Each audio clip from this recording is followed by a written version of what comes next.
Ready? Right down over your heart. Pledge allegiance To the flag of the United States of America and to the republic for which it stands, one nation, under God, indivisible, with liberty and justice for all.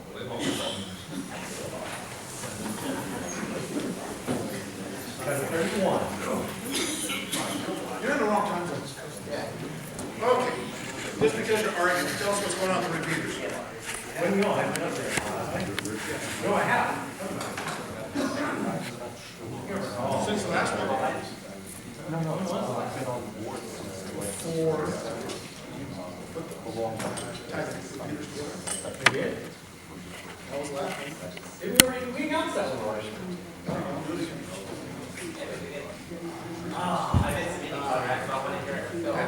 I gave you multiple announcements. Okay, well, last month, about a month ago today, we went ahead and tied the 700 full duplex packet repeater onto the 730's input going through the same set of cavities. So if you're on higher up on the receive, we did some testing. It seems to pick up much better signals throughout the county.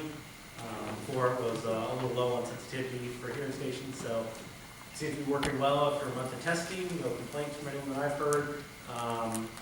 We have one station down in Mexico that regularly connects through it. They're reporting a much stronger connection as well, so things look good. Otherwise, nothing really eventful at the site. On the repeater-wise, that's a Dawn problem. Yeah.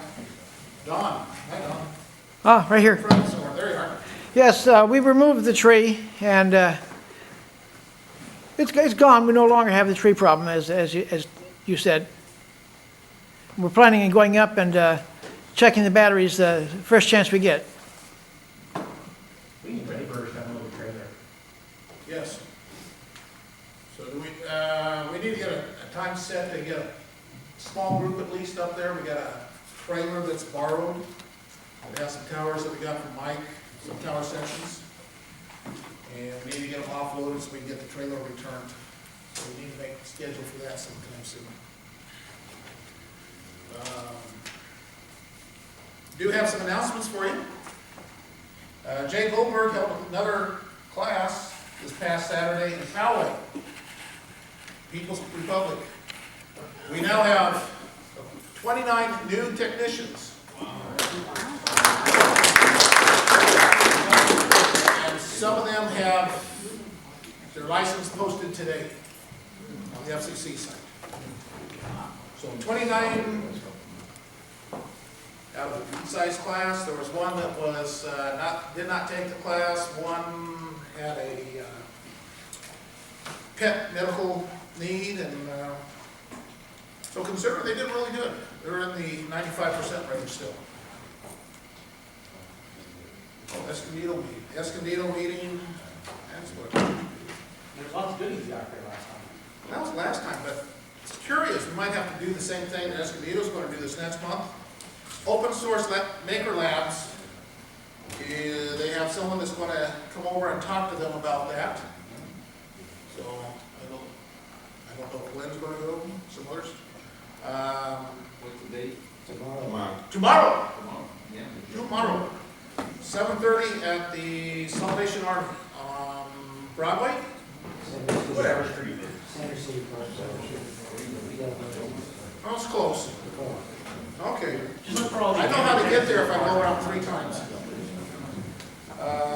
Open Source Labs is a high-tech digital fabrication lab where members can learn, collaborate, innovate, design, and build almost anything. And they do. They have access to a wide range of tools, equipment, resources, and workspace. The founder, Dan Hendricks, is one that will be giving the presentation. They'll be opening a new facility in North County, and I believe it's in San Marcos. Front and Marcus, they get all the fun stuff. They get fries, they get open source. Yeah. Okay. Mike, you want to say anything about the Poway antennas? Sure. We had the big meeting last night. Mixed results, I would have to say. They're conceding on 65 feet. The problem is the process to get there They still want to have a 0 to 35 feet with a building permit, 35 to 65 with a review by the staff, appealable to the council, so that's not good news. Also up in the air is the number of antennas we can have. The meeting was pretty good. We had to do a little damage control, so we had some people making a little racket in the back, and it's kind of rude, so they were kind of upset about that, so we had to fix that a little bit. We have to be really good citizens when we go in there, not even though we can see it's an obvious mistruth, we don't want to throw that out in their face. I think that they're going to come through, as they said, with 2 ordinances.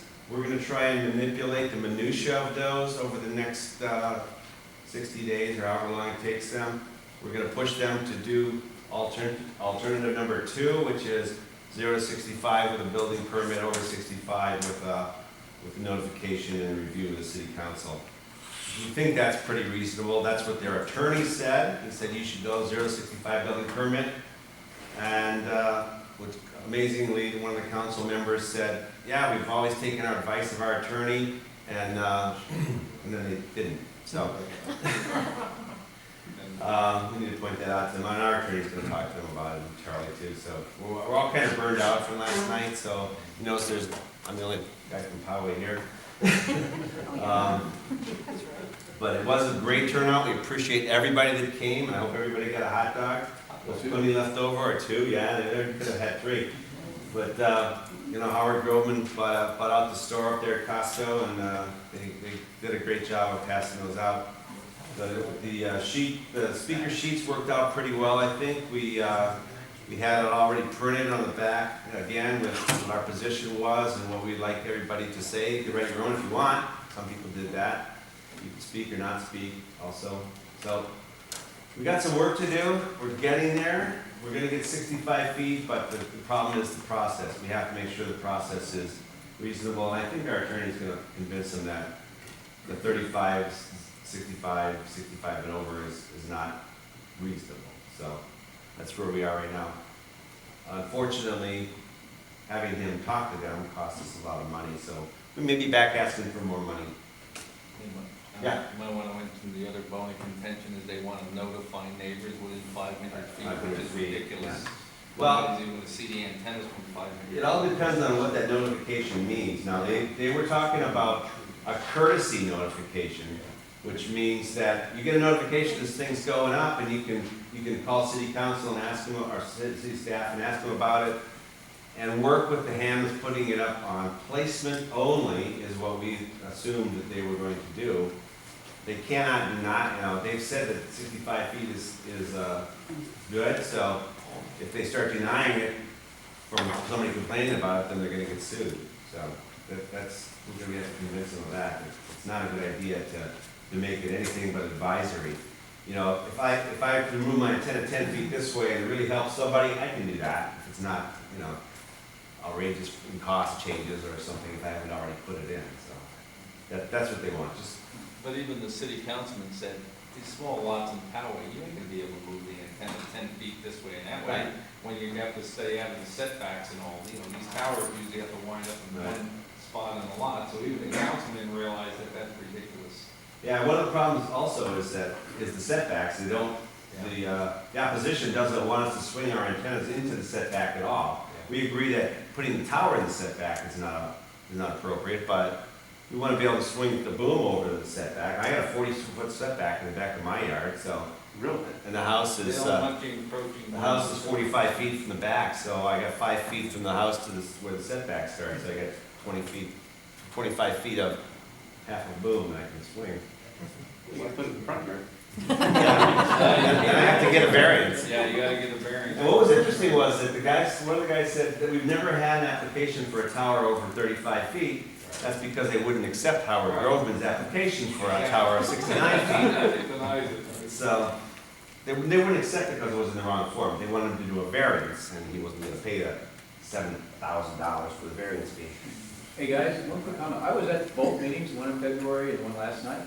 The one thing I think is missing is people are talking about proliferation of towers. Yeah, they think they're gonna be one of the How many are there and how many realistically are gonna get There's put 6 up? or 7. I think Charlie said, he goes on the senior patrol. He said there's like 8 or 9 in town. In the whole The whole freaking town, town. right. And since we've started this thing back in around 2000, 2005, I think 4 towers went up and 2 towers came down. So, I mean, it's not, they're saying it's gonna be dying in the skyline. There's gonna be 2 or 3, Yeah. They're expensive, people, not everybody can But afford them. they take a look at all the people packing that room Yeah, and they think the worst. Somebody's gotta stand up and say, it costs $10,000, $15,000 to put up one of these. How many of you are gonna put one up? 2 people raise their hands. Okay, case closed. Yeah, nobody brought that point up. we bring it up all the time, but, So, Charlie says he mentioned it, he's told the council yeah, yeah. about it. Also about one tower. I said, wait a minute, what if you own 5 acres in Poway? You can regulate you to 1 tower? And Charlie says, I mentioned this to him. Good point. If they were Something 2 or like- 3, they were bringing it up last night again. Okay, so those that wanted somewhat of a recap in the Palomar News, Yeah. it's in there. It's in there this morning, and I don't know who that guy is either. But I noticed he does have a radio with him. Yeah. I didn't hear any broadcast last night. Other things that are coming up. Santee Street Fair. It's kind of a distance from us, but as a member of Sandark, we're invited to participate. That's going to be down, obviously, in Santee on May 31st and June 1st. They would like people to represent every club. It'd be nice if we could have someone go down there and be able to hand out our flyers or trifolds. And just represent us down there. No, we didn't. Carlsbad has a thing about we like lots of money, which we could, okay, but they don't have room. They do limit the amount of vendors they have. They're very popular. I don't know, but they have a very popular place, and they say there's not quite enough room to put us there. We have asked for it. Operating day, who's at operating day? Greg was. You want to make any comments, please? I wasn't there, I missed it all. Anyone? Yeah, go ahead, John. It's my second time at an operating day. It was awesome. We had a good turnout. We had the folks from Red Cross. We had the folks from ARES. We had folks from Escondido, Fallbrook, I should say, Fallbrook Club. Brought a tower trailer. Our own Jim, N60 was there with his hex beam. It was a really good turnout. Hams, I arrived at 1 in the afternoon. It was kind of the afternoon shift. The one thing I didn't see was a lot of the public. And I'm not sure how we can better promote it through Fry's or in front of Fry's instead of Fry's, but we didn't get a lot of pedestrian or foot traffic of civilians, only ham operators. But I thought it was beautifully set up, and I always learn something. I learned about mesh networks the last time, and this time we had other things going on. So it's a great operating event. I hope we have more of them and have more effective promotion with getting the public over. So that's good.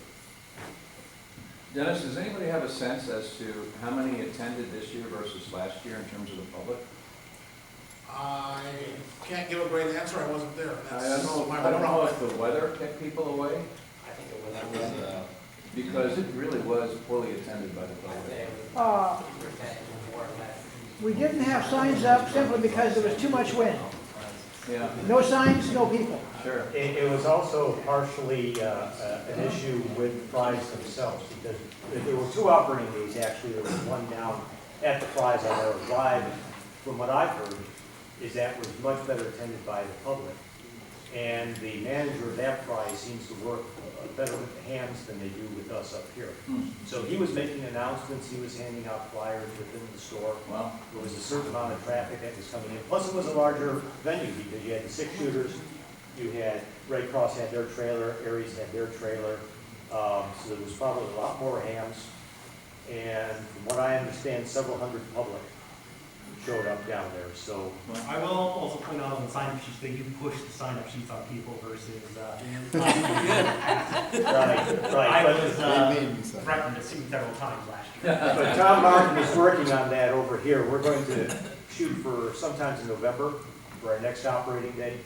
And we're going to see if we can't kind of gently, tactfully push the manager down here. The first manager that Tom worked with at San Marcos store was really great.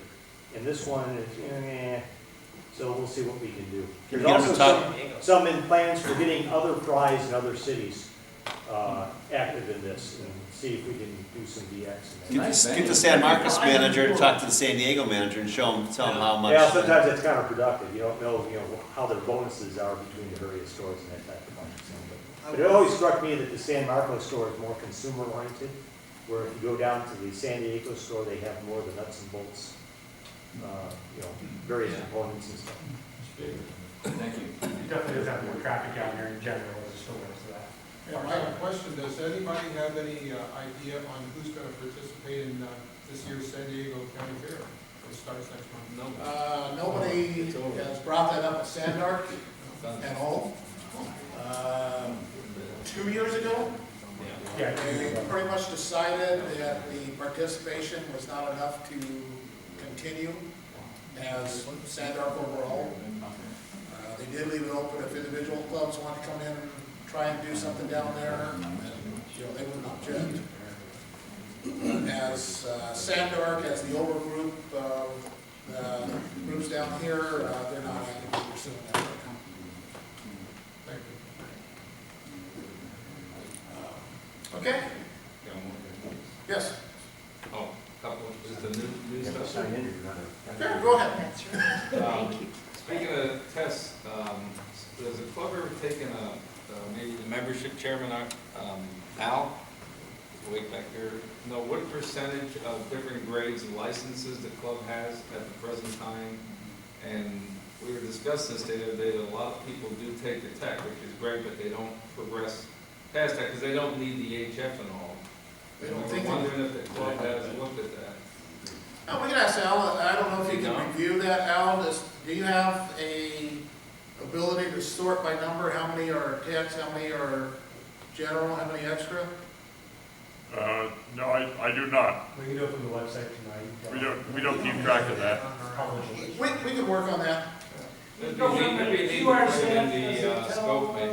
Okay. Yeah, keywords it does, but we don't, our application doesn't have. It doesn't, but we have all our call signs. You just pull that in the absentee database. But who wants to do that? Who wants to sit down and do it? Easy. Okay. Okay, We got offers here. And one more thing. Sure. I think Mike has an announcement for Yeah, that in the test equipment. everybody who's interested in Heathkit stuff, Chuck Penson just came out with another book that's being printed this week on Heathkit test equipment. I got a review copy, really well done. It's as good as his amateur radio book was, and he said that also, I think he's going to try to get that second edition out again of the amateur radio book, which is out of print for a while. But the test equipment book is really good. It's got everything except automotive and marine stuff in it, but insofar as all the usual signal generators, frequency counters, every piece of test gear that Heathkit ever made is in there. I think it's $20 and is available on Amazon, and most people don't know it exists, but it's, if you're interested, there's one sale right there. No, one question. The book, does it have any schematics for the test equipment so a person can fix something they have? No, it doesn't have schematics. It's like the ham radio equipment book. It's got photographs. It's got good specs. One thing it does has what's really interesting is at the very end, it's got about 10 pages of schematics and documentation on their first tube-type analog computers.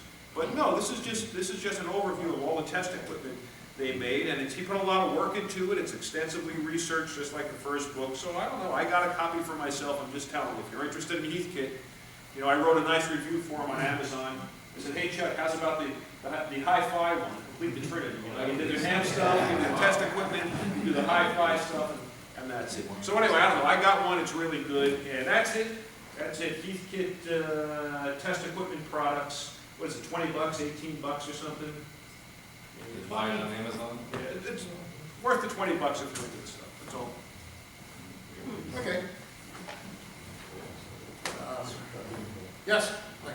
So field day is coming up. I just want to know if, status on the fixing up of the trailer that we had the problems with You're not last supposed year. to ask yet, I told you that's what I take.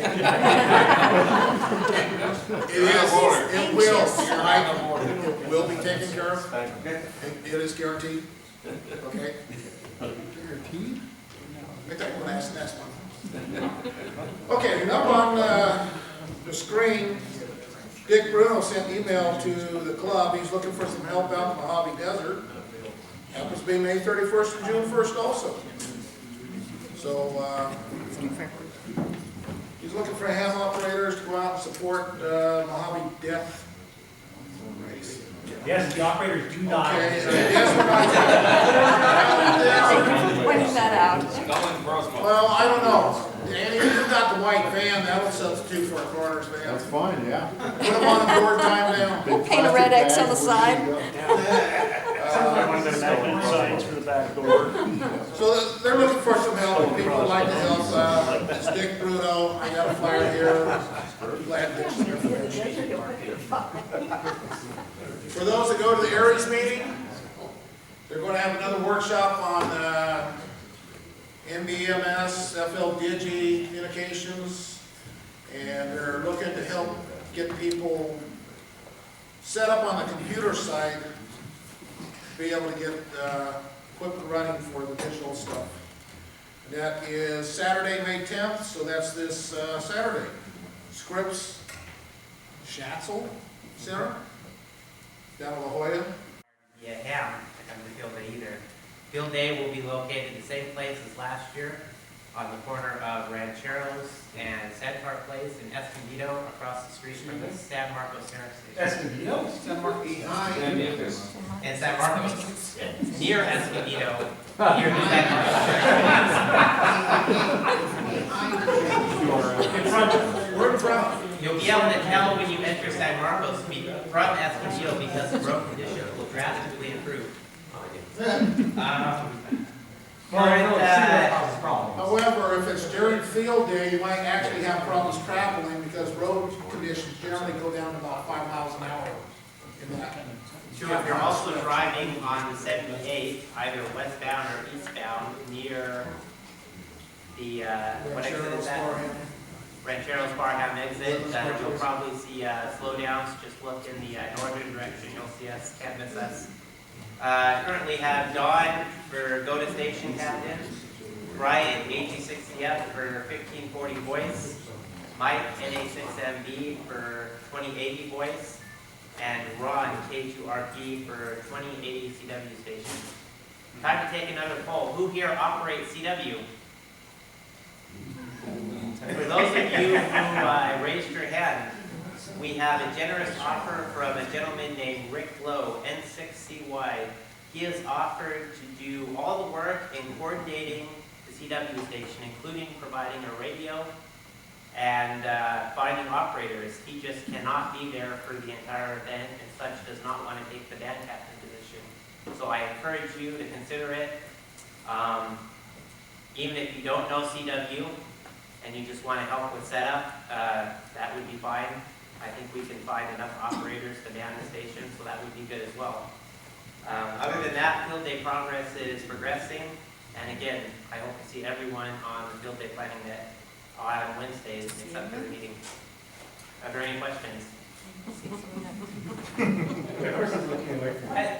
How are we doing on Boy Scouts? Are we going to have a Boy Scout contingent this year, or? That's a good question. Dawn, how are we doing on Boy Scouts so far? I have not been able to get a hold of the people that are doing it. I've sent some emails out and haven't received any replies. I may be sending the wrong email address. I did receive an email that was forwarded to me from Timothy, I think his name is. Tim. It is Tim. Yeah, it was Tim. He is in touch with the Boy Scouts. He does a lot of Boy Scout volunteer work, whatever he does, I don't know, but he has offered to assist with coordinating the Boy Scouts this year. But other than Boy Scouts, we certainly are encouraging youth activity within Field Day. It's a great opportunity for us to demonstrate to the public what Field Day is all about. So if you have a youth group that you might participate in, or know someone, a kid, grandchild, great-grandchild, or some of you in this room, certainly get those youth groups out, have them participate in Field Day, go to stations, great opportunity to get them interested in radio. Again, no one is required to have a license to participate in Field Day. And hope everyone comes out and has fun. It does include Girl Scouts and Brownies. Here, here. Thanks for coordinating, Greg. You're not welcome. What's that? The antenna went up for,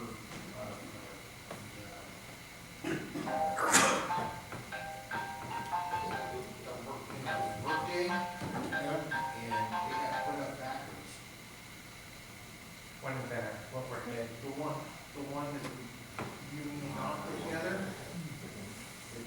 You mean at operating day? No, that was an optical illusion from the spot I was standing in. It was clear of the sun. It was put up correctly. It was? Yes, it was. Okay, so it's like. And it had a perfect match on 22 inches on radio, which I was surprised. We do a very good job. Good job. Okay. Dennis. Yeah. Good. All right. Any other announcements off the floor? Yeah? You gonna forget about my important one? Oh, yes. Jeez. It's not written down. Well, you didn't call me.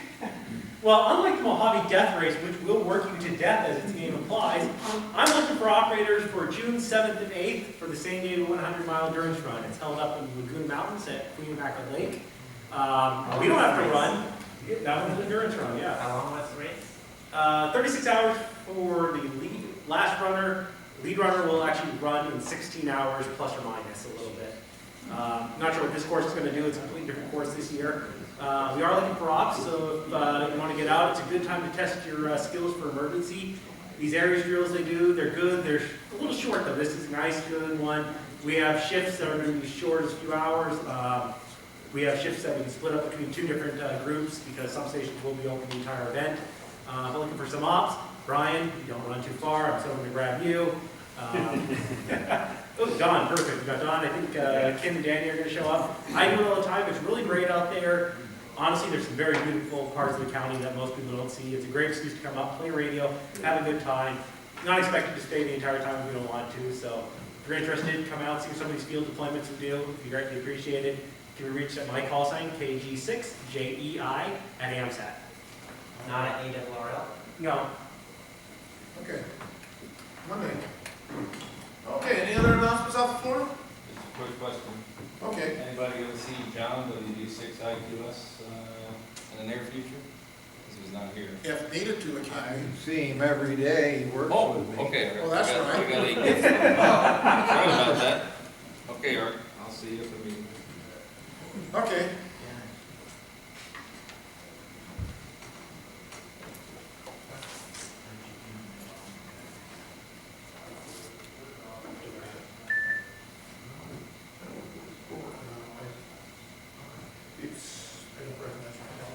Is that upper side down?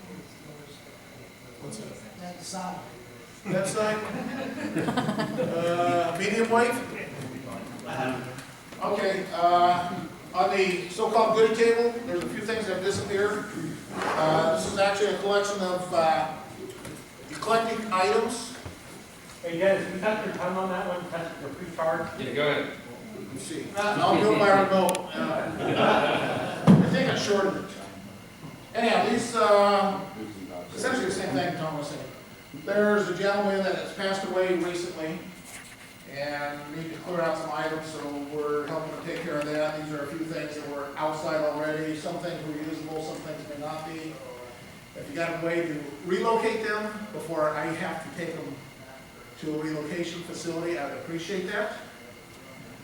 In the meantime, I'm going to get with Ted, AKT. There is 40 feet of roam tower with a tri-band antenna and a rotator up there. And asking Ted to take the lead and getting a group together to get that taken down for the homeowner. The homeowner was quite surprised, not by the passing, but when they put the house up through the trust, the house was sold in 12 hours. At $25,000 over asking price. Carlsbad. Not far from the high school. Someone powers here, what you talking about? Really? So it just tells me that obviously it was under market. Any books? Did he have any books there? I have not seen the inside yet. I'm going to be up there on Wednesday. So I'll have a better idea what's going on Wednesday as far as the inside items. Excuse me? If we look on that, I'll know for sure. I think it was N6 NUA.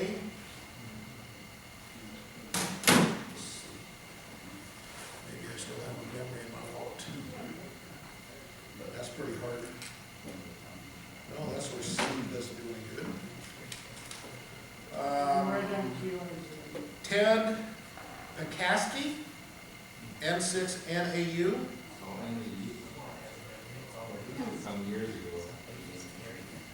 Okay, well, I don't know about that, but the daughters asked me to come over, you know, we found this through the club. What is the tower again? Right now, it's 40 feet of stackable dome tower. So, and there might be as much as 60 feet under the house. So you're gonna try to find a buyer? Well, we're gonna get it out there one way or another. If we, we're gonna start talking to Ted. Buy the ground that will buy it, and that's taking out for the time. That's what it was yesterday. Oh, yeah, he's got until the end of the month. Okay, You wanna get with me on that? Okay, that's the deal. Thank you, Dennis. Okay, so if you can help take away some of these items, appreciate it.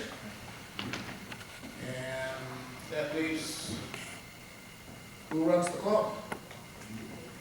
You got Don in the back there, who's the site director, WD6 FWE, Repeater Technical, Comrade, KG6 JEI. Unfortunately. Blame him. Scope editor, did you guys get your scope yet? Should be arriving anytime? No.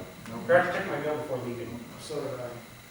Well, at least one's got through, so there's been advances in the mailing of the scope, that the printer is getting the ability to actually take it to the mailbox themselves for a minimal charge of 3 cents per item, which is about $6 overall.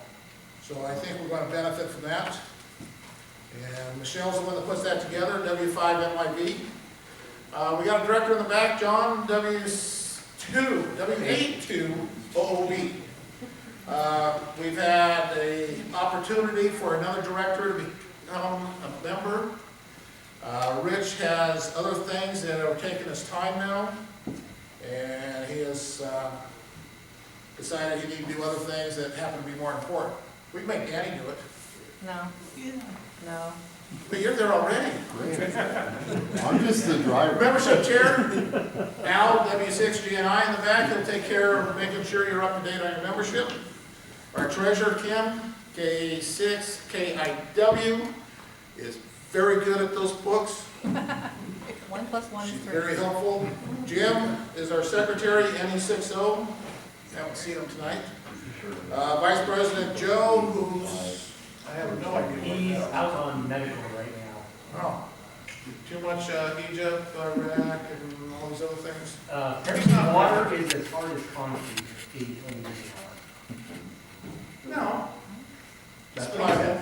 says. Close to it. K6 JPE, Joe, myself, Dennis, it's KD6 TUJ. And do your announcement while you're at it.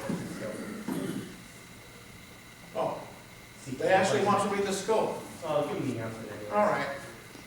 Please find someone to lead the club next year other than me.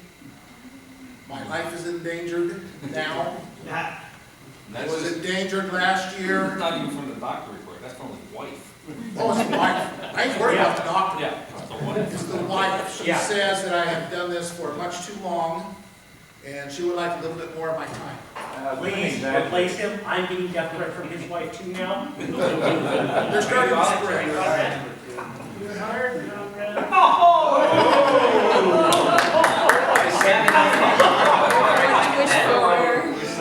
All right.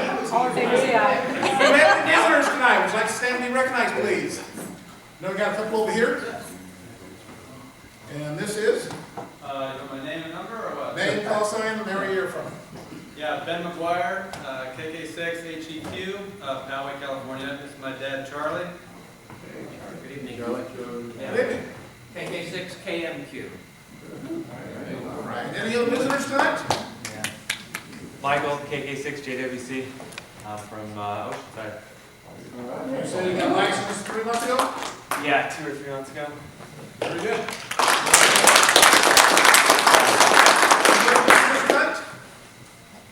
My son, Nick Edwards, is here with me.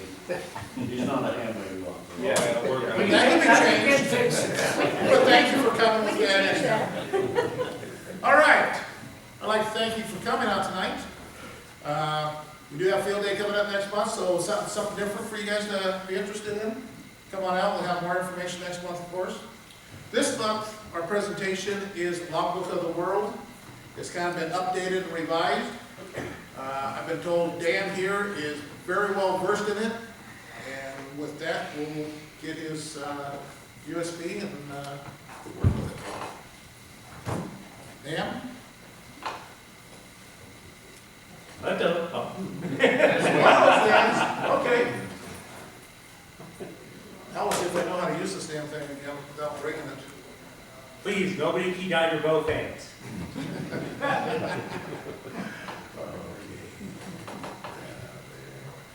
And you want to come on, do something. Whatever.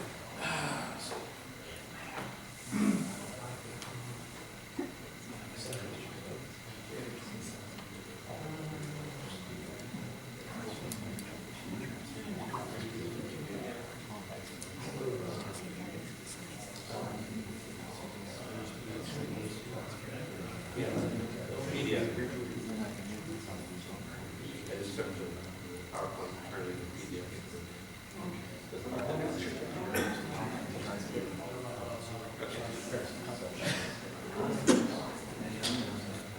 I do have a microphone, yes.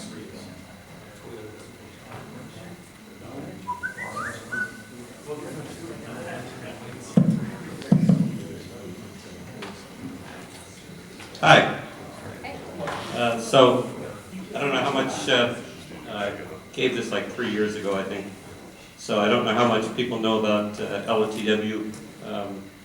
But what it is it doesn't require you to be a member of ARRL, but it's a way of instead of using QSL cards where you send a card to somebody else and wait for them to send you a card back, you're able to take your computer log, sign it, and upload it to this database that if you upload yours to the database and the other guy uploads his to the database, you get a QSL out of it. And you can use this for your DXCC credits, and you can mix and match with cards. You know, so if you got a bunch of cards and a DXCC record for that, you can link it to your Logbook of the World record and view the sum of your cards and the LotW contacts using the LotW LOTW means again? Logbook of the World. And so using the LotW webpage, you can see the two together. You don't have to worry about just seeing the LotW contacts and manually dealing with the rest of them. They all come up together. It uses this digital signature, which it's probably overkill. You know, this is not, this is not national secrets that, if somebody uploads a few contacts to my LotW, it's not such a big deal, but they wanted it to be secure, and so it's secure.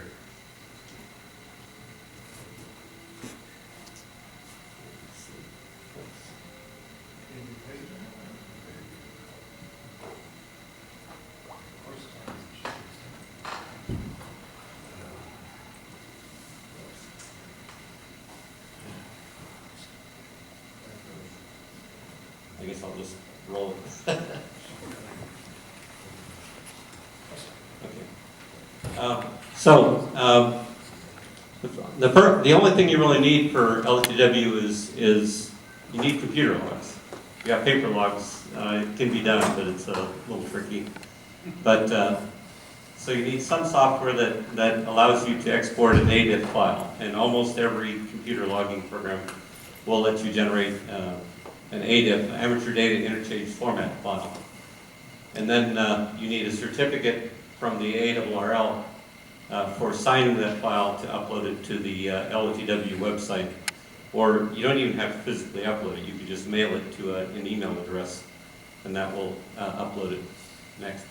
The easiest way to get to it is go directly to ARRL.org/LOTW, and that'll take you to the LOTW page. And the first thing it'll let you do there is download the software. So this is, let's see, I think I got it.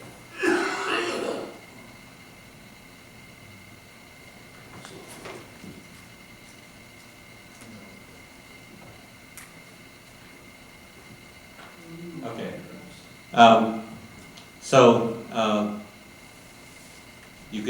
You can also do this. You can be U.S. You can be outside the U.S. and that's why this all works. If they didn't let people outside.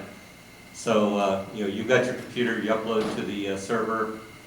There's a database of certificates to make sure that your certificate matches. There's a license database,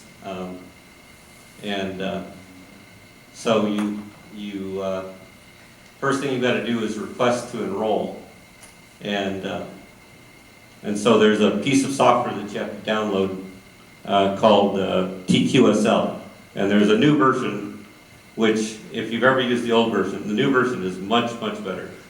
There's a lot of stuff that it actually does kind of automatically for you that before you had to tell it to do kind of obvious things, and now the obvious things it actually does for you.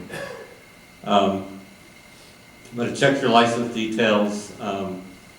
The initial certificate you get is going to be non-signed that you create, and then you upload that to the database. And then they find your postal address from the FCC database. You don't have a choice. Whatever address you have in the FCC database, they mail a postcard to that address.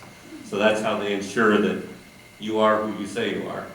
They just blindly send it to where the FCC thinks you live. And so that shouldn't be a problem. And then you use a password that's on that postcard to, in the web page to activate it. And then they generate a signed key, and they send that to you, and you load that into the software for signing your QSOs. Next.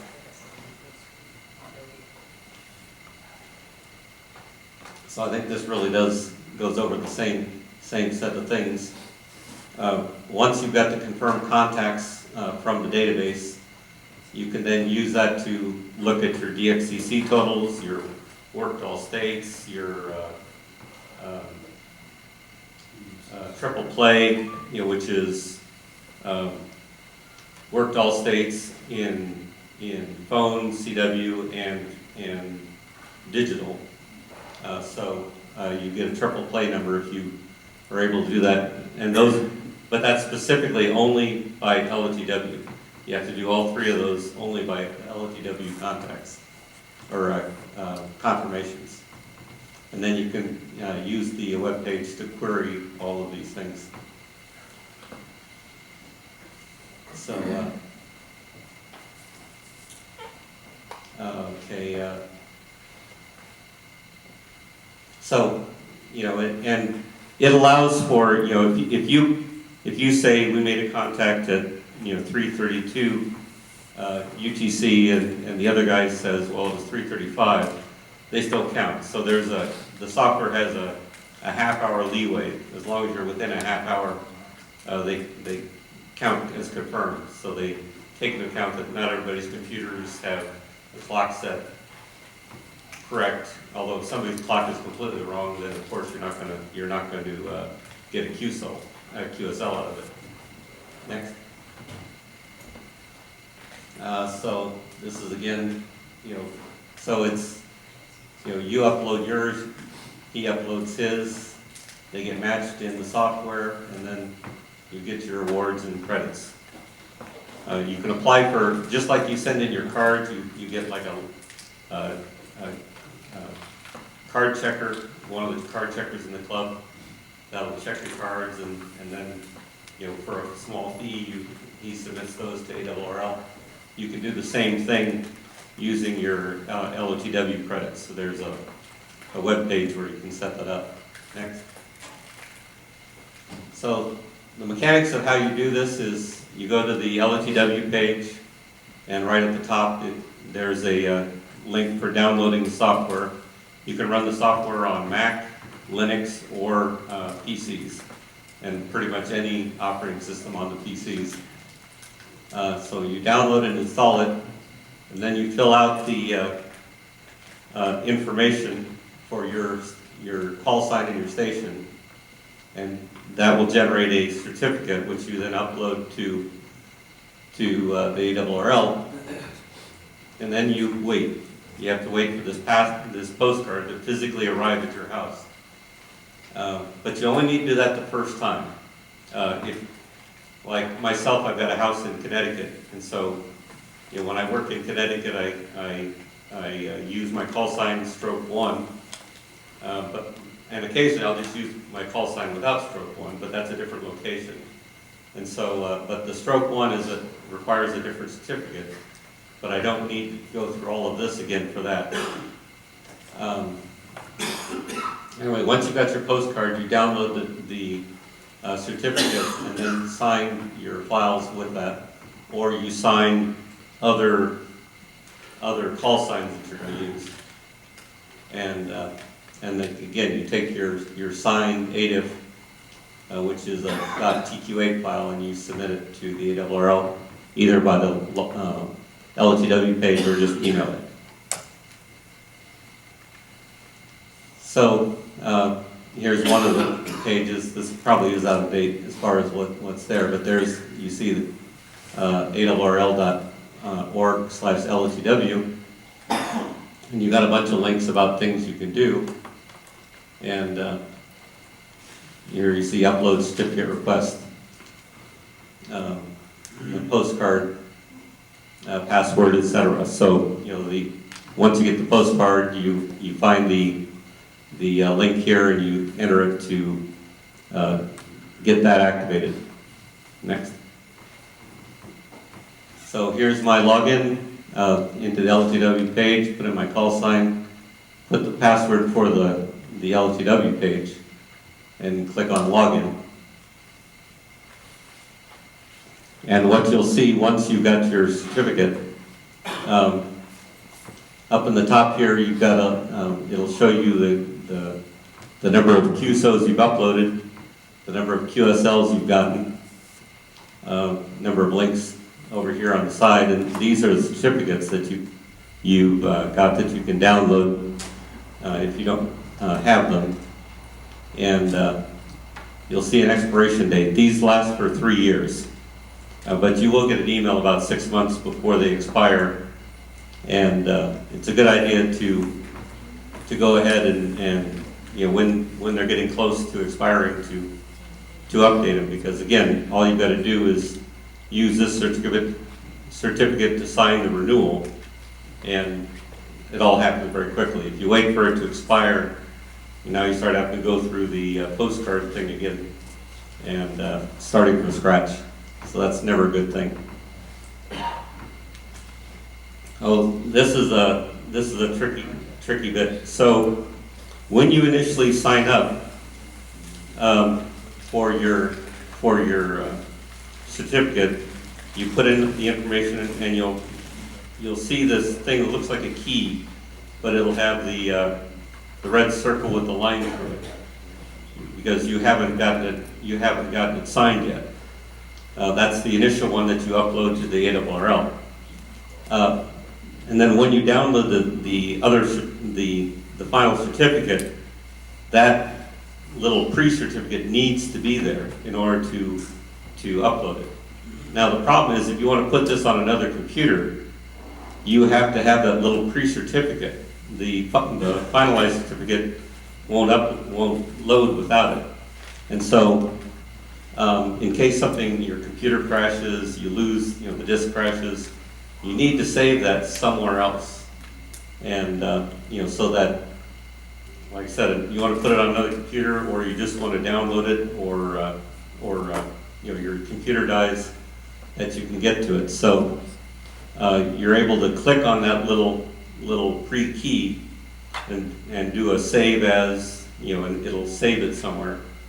It's a good idea to either put it on a cloud drive, email it to yourself so that it's in your sent box, anything, so that it's somewhere beside your computer.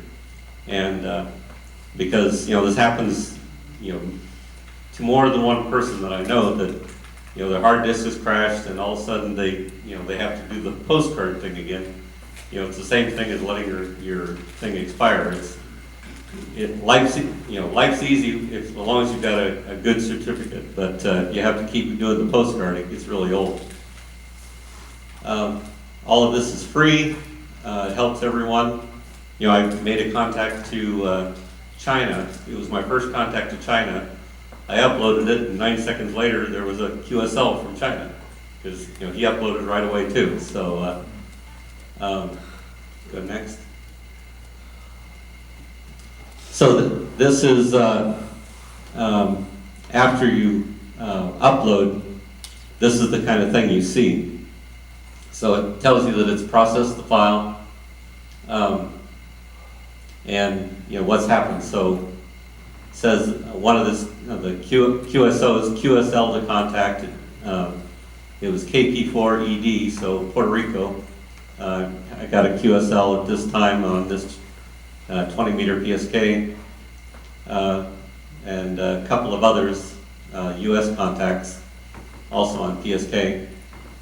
So it tells you the number of records that are processed, how quick it happened, I don't really care, and the number of QSLs and whether there were any errors, in case there was some issue with your ADIF file, a bad call sign, you typed an O instead of a 0, so that you have a bad call sign in there, it'll tell you. And this is how you see, here's for worked all states, there's a section for worked all states. You put in the call sign, and in that call sign you've got information about what state. So for me, I've got California, I've also got Connecticut, that I've got worked all states. Because worked all states is, you don't have to be at your house for every contact, but you have to be within a 50-mile radius for worked all states. DXCC, again, you don't have to be at your house, but you have to be within the continental United States. So contacts I make in Connecticut count for my DXCC, and are a whole lot easier to Europe than they are from here. So anyway, next. So here's an old DXCC record of mine. Oh, this is really old. I have my DXCC for some time ago. But anyway, so at this time I had 53 mixed, so all modes, all bands. Here's CW, phone, and RIDI, all the way down, and then this new challenge thing, which was fairly new at the time, I guess. You've got 2 meters and 6 meters on here. Applied has to do with if I go on the web page and tell it that I want to pay however much it is per contact to apply for those toward DXCC, and then the awarded ones. And this total current will not be the same if there's a deleted. So total includes deleted countries, and current is current countries. So next. Ukraine gonna be the next deleted? Possibly, That's Russia. if Russia has their way. The other way you can look at it is you know, by entity, so you can, there's options here, pending credits, all entities. If you want to look at it this way, you can see, you know, for each country which call sign you did the QSL. And so I remember this IW5ELL, that was one of my very early DX contacts from Italy. And this is back, actually all of these would have been before I ever moved to Connecticut either. So these would have all been done using a, I believe it was a Diamond 6-meter vertical. It's a 21-foot tall antenna with a little coil in the middle, so electrically it's 2 5/8 waves. I was the running joke at the DX club because I would make all these contacts on this 6-meter vertical stuck up 25 feet in the air, and just a big old tuner with a huge range, because this thing was resident on no band, and it was just a big chunk of metal. And Can we interrupt you during this? Sure, sure. And not save for the end? 'Cause Sure. it gets pretty detailed. Yeah. So if you've got old logs and there's bits and pieces missing, let's suppose like me, I'm driving along and I work somebody, and it's hard to write, I'm in my car, and I get some great country, you know, I'm crazy guy with Morse code for my car, I can get out very far. But you know what, I didn't put the year down, because I thought, oh, I'm gonna get home and enter this, and I never did. So here I got a slip with a guy's call, I got the date, I got the time, but I don't have the year. Can you just keep inputting it with a different year until it hits and matches?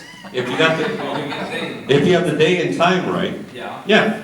it doesn't, or do you have to put the year? Bad contacts they just don't match, so Right. they're ignored. So if you don't know the year, it's not a problem, but if you don't know the day, well, then you got 30 days in a month. So if you want to upload it, the same contact. So if you run a program, like you're trying to bust somebody's password, I work this guy. I know I work this If you're really desperate, you could upload the same contact with half hour increments, because all you need to be is within a half hour. For 365, I mean, that would be a lot of contacts. So if you're missing one little piece of information, you can probably get it confirmed. Right, now the other way you could do it is, this is where EQSL is useful. So the other way of doing this. Because EQSL, you see other people, you know, if somebody uploads to EQSL, you see it. And so if that guy uploaded to EQSL, you could look at it and say, there's a contact. Why there would be a use for EQSL? That's the use for EQSL. Actually, there was a club in Connecticut, in Stratford, and they had no visible logs kept that I could ever find. And I signed them up on EQSL, and I found, what was the name of, it was an old DXpedition from like 1998, which predates all of these electronic logging things, but the people had after the fact uploaded the logs, and so I found, you know, this 1998 DXpedition on EQSL, and so I downloaded the EQSL logs that people had sent me, and I uploaded them on LotW, and got a bunch of hits. So for those that don't know what EQSL is, you'll get on a band like mostly HF, and you'll get an email. Somebody will look you up, find your email, use your like QRZ.com. Most of us have our emails up to date. They'll send you a confirmation contact through a website called eqsl.net. .cc or .cc. Like it's a QSL card, and everybody's sitting around going, what is this good for? Well, he just explained. EQSL doesn't issue awards, you know, pieces of paper, or do they, right? Well, actually, you can apply for like CQ magazine awards. You can use EQSL contacts for that. So it's becoming of more value. Yeah, so that makes it more useful than it was. You know, it behooves you to have your logs. I did have a situation like you're talking, Dennis, back with the Swains Island, not the most recent one, but the one before. It was right after I got my license, and for some reason I'd messed up the time, and so I was like, okay, but I knew roughly when it had to have been, and so I uploaded like 5 contacts, and one of them matched. So I forget how I messed it up. Next. So this is where you do the. Back to my pocket. So this is where you apply these for your DXCC. So you've got these check boxes, and these little X's show how each contact, it matches. This one matched RIDI, and I must have already had whatever band it was on. I must have already had a confirmation on. So I didn't need this for the band, but for the mode, I need it. Now, on Worked All States, you get credit for each band mode. So 20 meter RIDI, 15 meter RIDI, so the whole matrix of RIDI RIDI, CW, phone by band. But for DXCC, it's just CW, phone, and RIDI, and then the bands individually. So once you've worked RIDI, you're done with your DXCC, for that entity, and then once you work 20 meters, you're done. So what about like a PSK 31 or JT 65? it all counts as RIDI. Oh, okay. Yeah. So it's digital is really the better way of. So it can be JT 65. It could be PSK. It can be but it'll count as digital. So there's CW, phone, and digital. And so this is showing for each of these, what it's gonna count toward. And so you could pick a different one if I've got another RIDI contact, but it also fills in a band for me, then I could use that one instead and pay a little less money because I use one call sign instead of 2. But the idea is that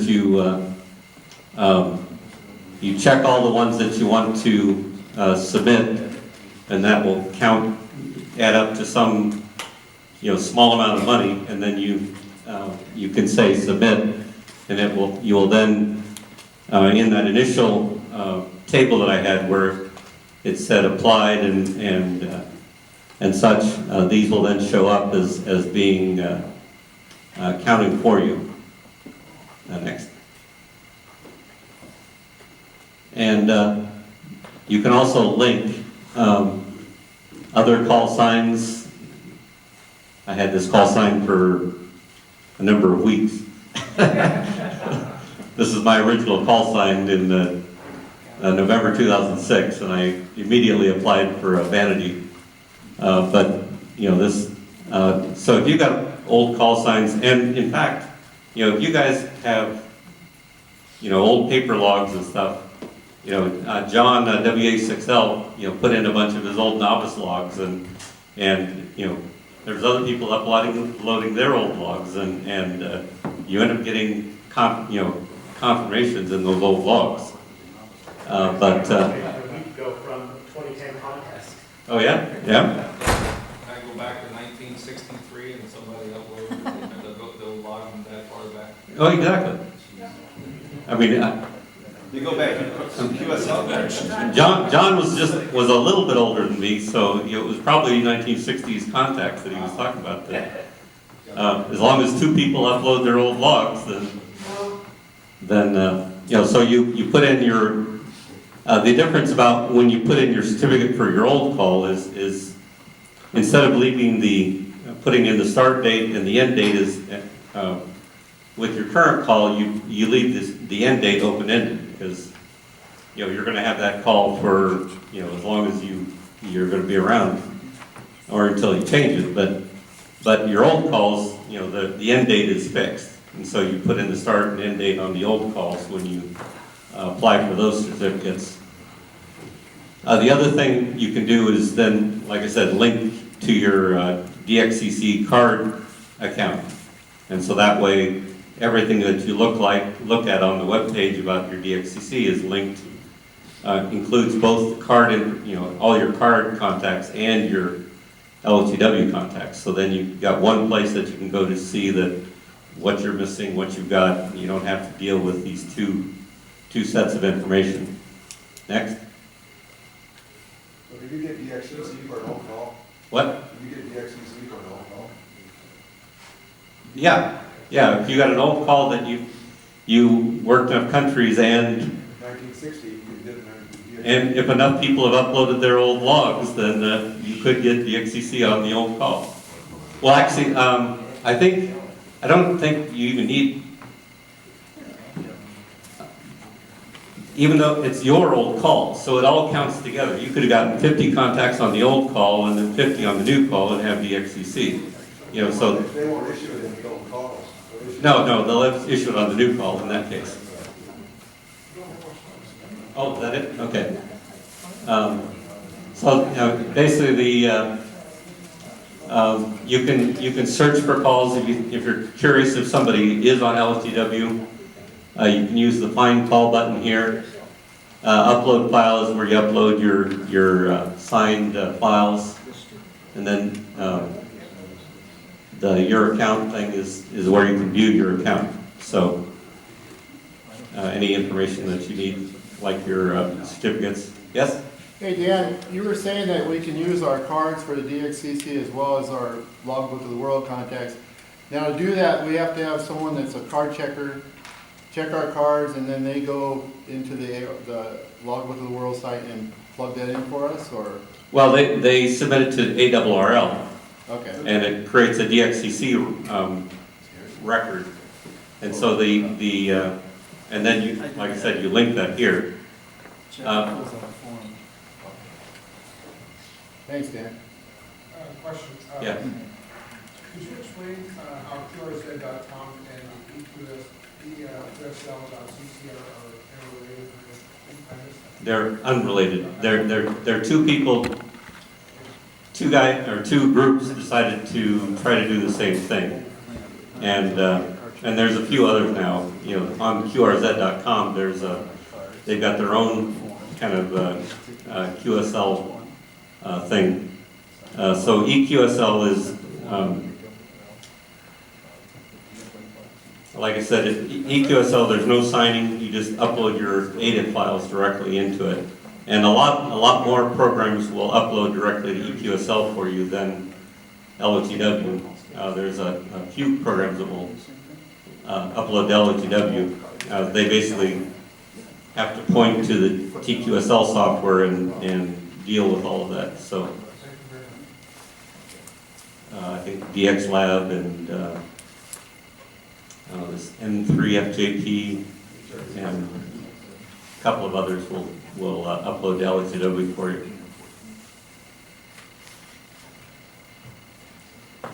One of the things I had a problem with when I was hooking it up to HRD was the name of the station. It has to be exactly the same as you put it into the TQSL program. So the name you give it in HRD or N3FJP, I think it is, has the same problem. So you type it into that piece of software, but you have to type in exactly what you put on the TQSL software when you define that station. And because all it does is in the software, it looks for that name in TQSL and matches them to figure out which certificate.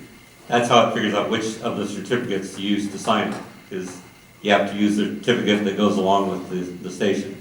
So it's just a very simple text match, and so if they don't match, then it doesn't work.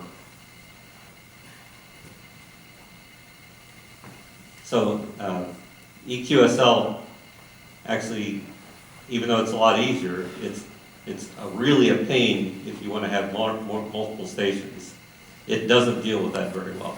As long as you've just got your own station, you're fine.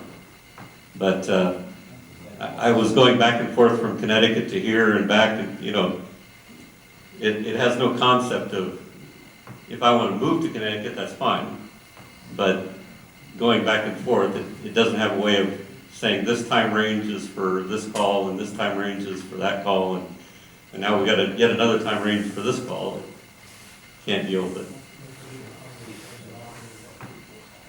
I wanted to elaborate on one of the first slides that you put up, and we didn't read this, but if you're going to get on HF, shortwave, and work around the world, QSLing is becoming just brutally expensive. The foreign guys want you to send them sometimes 2 and 3 of these IRCs. These are, in other words, you'd like to send a guy a stamp to mail you your card back, but you can't. I mean, he's in a foreign country. So you go to the post office, and what, you can't buy, can you buy them anymore? Yes, you can. Okay, yeah, you can buy them, and they have expiration dates. So you ask for an IRC, it's called an International Reply Coupon, and you may have to get the manager of the post office. They probably won't know what you're talking about. And maybe at the next meeting I'll bring one to show. But and those things are $1, $2, $1.98. $1.98 each. So 2 of them's $4. Plus you got to put them in an envelope. And you got to mail them to this guy. That's another $1. And you got to pray that he even sends them back. And what these guys will do sometimes, they won't take your 2 IRCs and go buy a stamp. Well, they'll keep those and sell them on the aftermarket and put your QSL in a batch that the ARRL Bureau For free. So you're basically just sending these guys money, and some of these people are there to make money because they're in third world countries and they know you need that card. So Logbook of the World is something you really, really, really want to do. You know, and even though it sounds a little technical and complicated, Dan is always around to help. You look him up on QRZ, and he's the expert, and he'll steer you through it. So you really want to consider it, because if you're going to go and try and get on a roll DXCC 300 countries, and somebody says, I'll never do that. No, actually you can do this on a digital mode. One guy in the DX Club got 100 countries on JT65. Oh, but he worked 200 countries in a year. In 1 year, where some people took a lifetime to do this. So you can get these beautiful awards from ARRL, and you can do it even just on digital mode. You don't have to do it on code or voice or whatever, and they're nice awards. Yeah, I worked Iran on my Iranian wife's birthday, but he wants like $10 for a QSL. I haven't sent it in yet. Yeah, question. Yeah. According to ARRL, the USPS no longer sells IRCs. Well, I remember hearing something about that. Yeah, you can cash them in. Oh, and sometimes they'll send them to you. The Japanese are good at that. They'll check them in and put Yeah. them in this. There's a date on them, and right now the expiration dates are, on the latest one, they're 2017 or 18. Right. So 2017. So you gotta look, there's an expiration date. Some of these guys will send you ones that are expired. They're worthless. So you gotta look at the expiration date, and it says this is usable till this time. yeah, so a lot of people also will ask for green stamps, and those are dollar bills. Those are dollar bills, which And get a little. And Wild Bill actually had an issue where he sent a guy the $2 or whatever that he wanted, and the guy was indignant because the dollar bills he sent were crinkly. And so he like packed it all up and shipped it back and didn't give him a QSL. The other thing is, if you do send a card for any reason, don't ever put a guy's call letter on the envelope. Don't put your call letters on the envelope. There's people in third world countries that work in the post offices or the delivery guys, and they know what's in those envelopes sometimes. You say, oh, Years there's a ago, call they sign, knew they look, were there's probably green greenbacks, stamps dollar bills, and those were worth a lot of money to them. So you're probably better off with, the IRC's worth something to the guy. You know, he can, buy a $1 stamp in his country, but he'll sell it to his buddy for 50 cents. So these have value. So this Logbook of the World eliminates all this craziness. But the problem is, not everybody in the world is inputting. You see, it doesn't work until, But more and more people do. Like, yeah. like he said, he just got a confirmation from 2010. So periodically I get old confirmations. So what's the advantage of using QRZ for QSL? other than to keep him from having to upload 1,000 contacts to try to get the one guy. I'll upload all my N64. If that guy uploads secure, then he can say, oh, now I know the time. Yeah. Dan, I've been using Logbook of the World, and also I've been working the W1AW since we did our operation. Right. They have a secondary site for the Centennial that uses the logbooks that the W1AW portables upload, and as soon as they're done, you pretty much see every W1AW that you've operated, what your point value is, what your log is, and they'll actually show you when you work them. And, Oh, okay, so that's in why that it's a one separate case, site. Yeah, it's a separate site, but it uses the same login for Logbook of the World, your call Okay. and your same password. Okay. And it's called the Centennial Leaderboard. You can actually see. Yeah, it's kind of a contest. Everybody, you can see who worked the most W1AWs. But not only that, during the Centennial, and this was very interesting, every station you work on Logbook of the World has a point value if they're an ARRL member, a VEC, a VE. I worked the president of the ARRL and got 300 points for Oh, is that her it? contact. Stuff I didn't know. I work friends of mine. I keep working Dennis and logging him because he's worth 2 points because he's in official emergency state. Oh, okay. So there's the the W1AWs, and I'm trying to get laws for W1AWs, but also there's a Centennial Points Challenge that's automatically collated to your account, but you don't see it in the Logbook of the World, you see it in the ARRL Centennial Leader Challenge. But also, if you want to get this triple play I mentioned, Right. this happened. They started this 2008, 2009. So it's only for contacts after that date. But if you work all 50 states in CW, phone, and digital, then you get what's called triple play.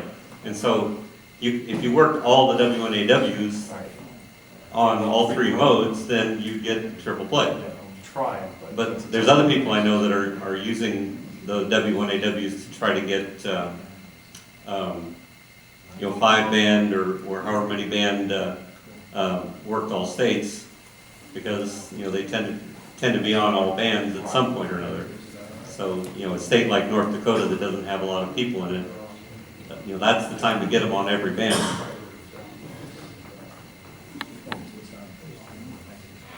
Anybody else? Thanks.